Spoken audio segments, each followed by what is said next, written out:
Я думаю, что в жизни каждого человека наступает момент определенный, когда он задумывается, зачем он пришел в эту жизнь, как он ее проживает, что он оставит после себя.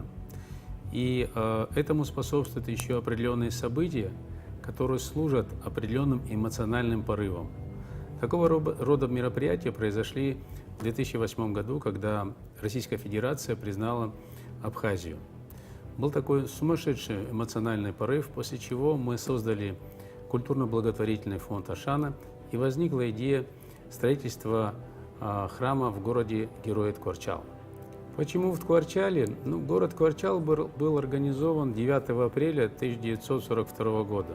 Это был мощный индустриальный центр Абхазии.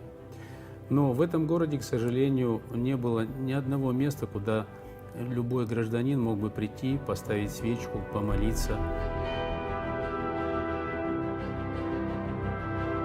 Всем известные события 92-93 годов в городе Ткварчале, где была оборона на протяжении 13 месяцев. К сожалению, погибло порядка 246 человек. Из них уроженцев города Ткварчал было 136 человек. И этот храм мы строим в первую очередь, хотим построить в первую очередь в честь памяти воинов, погибших за оборону Ткварчала. Что город Ткварчал имеет похожую судьбу с блокадным Ленинградом, так как во время нашей Отечественной войны он также был в изоляции. И, соответственно, очень много людей пострадало, очень много семей, кого затронула эта беда, и очень много матерей, которые, естественно, никак не забудут эту утрату, и им некуда ходить. И данный храм стал бы таким домом и утешением, чтобы люди могли прийти, поставить свечку, помолиться, прочитать акафист, соответственно, отдать дань Богу и опять-таки находить свое утешение, потому что только через веру мы сможем найти утешение и обрести покой. Храм мы назвали имени Евстафия Апсильского. Это один из известнейших абхазских святых, тоже воин, тоже мученик, который принял мученическую смерть за веру в 749 году нашей эры.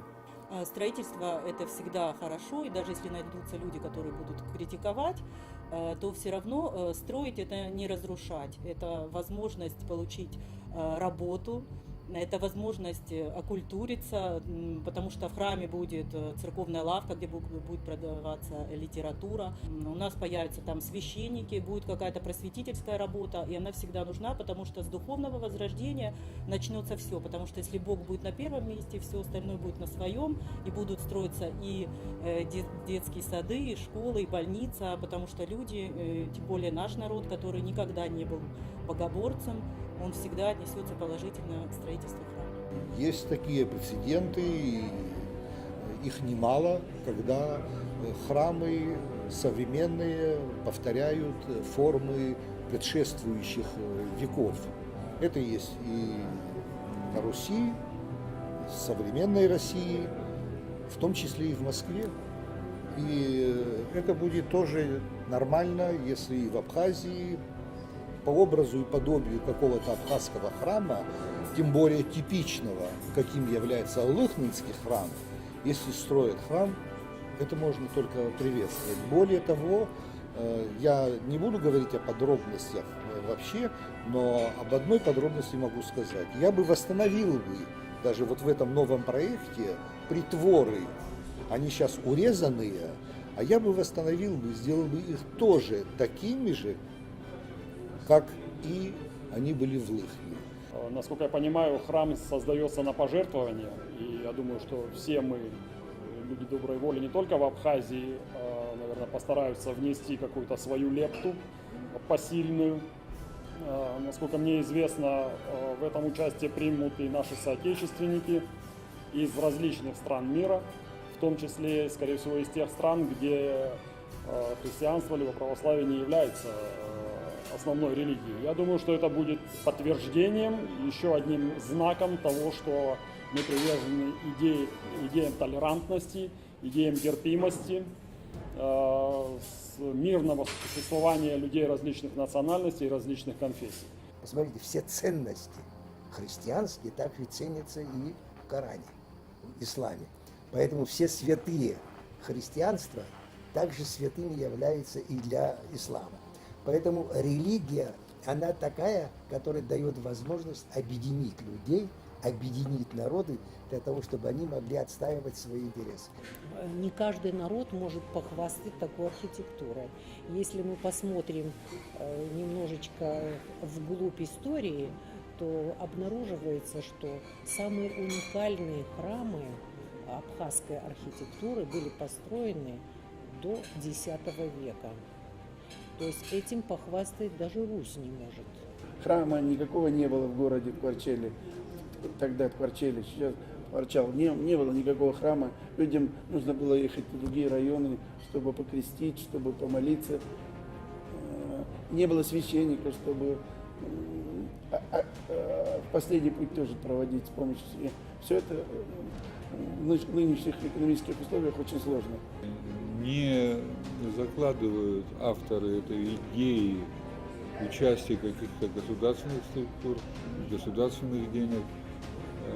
То есть это будет храм, который будет строиться на народные деньги на самом деле. Здесь это перекликается очень серьезно, кстати говоря, с храмом Христа Спасителя, который история построения которого тоже очень интересная.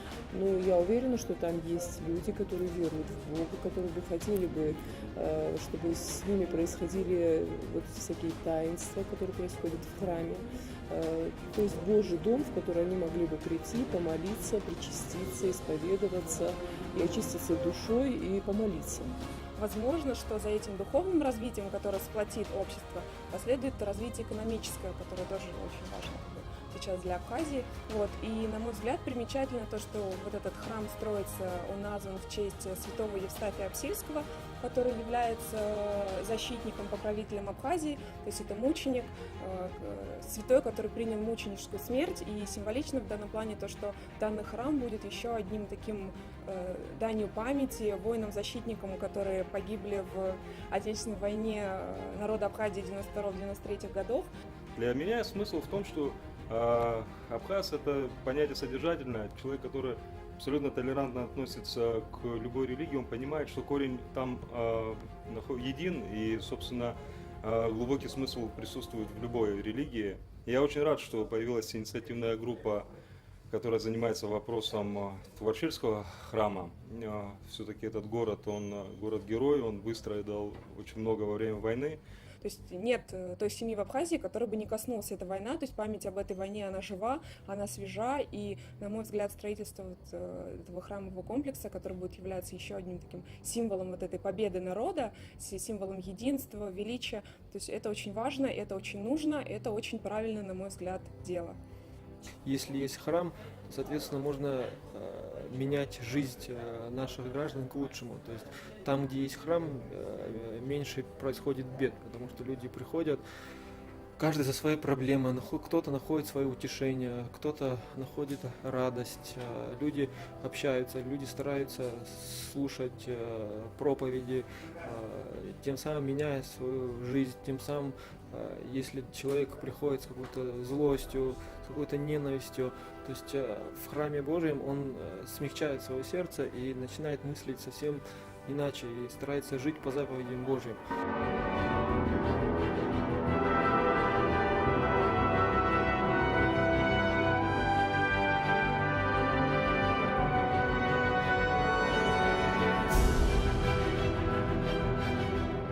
Кварчал — город с многострадальной историей. Когда-то это был город большой трудовой славы, а сегодня это город воинской славы, город-герой. И мне кажется, это просто наша прямая обязанность помочь возрождению этого города. Абсура хамштиц. Бишисто хуе пшихат шарас ихасто. Хауаж ларадуне жукун хазиге чает каларана абсни ясхраб. Абсни штахас. Абсни чирпшигас ихасовц адета хадкаррака. Убризахан ишзексчо аяйра ду яхпулу хаспулу. Итиги ейхне анша хайцат.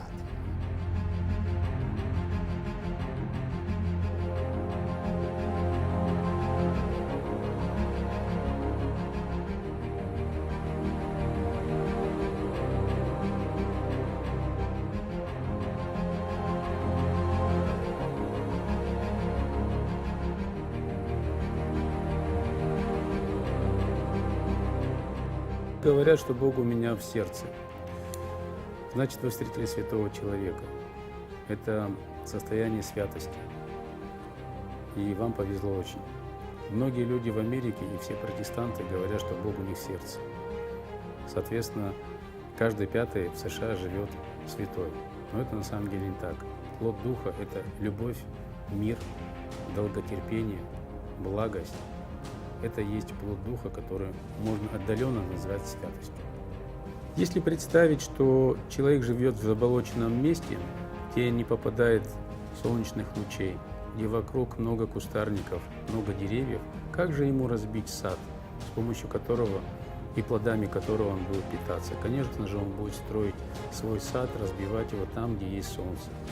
Такое солнце будет и в городе Тхварчал, в нашем храме, где люди будут приходить, получать успокоение, смиряться и дальше проходить свой жизненный путь, но уже с Богом. Придите, встаньте с нами рядом, окажите посильную помощь, потому что здесь и сейчас, сегодня мы вкладываем в духовность, вкладываем наши силы, знания, нашу энергию для того, чтобы начать строительство этого замечательного храма имени Евстафия Алексийского. Наша задача начать это. Неизвестно, кто это продолжит и кто это завершит. Но здесь и сейчас мы в любом случае это начнем. И с Божьей помощью храм Господа Бога нашего будет стоять в городе Тхварчал.